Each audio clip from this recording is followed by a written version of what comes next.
pero obviamente soy una persona y obviamente duelen muchas cosas de las que dicen, inventadas, todas, la mayoría, el 99%, por no decir el 100%.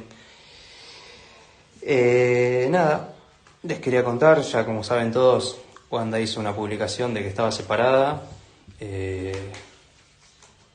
Estamos viendo, la verdad, que está con esta historia de que no nos separamos, porque como saben todos, el fin de semana pasado me fui a Argentina para estar unos días con ella, y bueno, la pasamos bien, estuvimos el fin de semana en casa, estuvimos juntos y estaba todo lo más que bien hasta el día siguiente que me volví para acá y bueno, empezó con el mismo discurso de que nos separamos.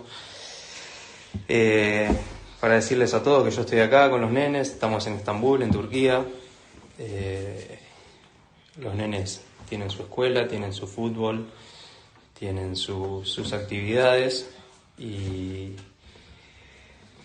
bueno, no sé, esperemos que la madre se digne a venir. Terminó la grabación del programa que estuvo haciendo y todavía la están esperando. También les voy a contar que en este momento está en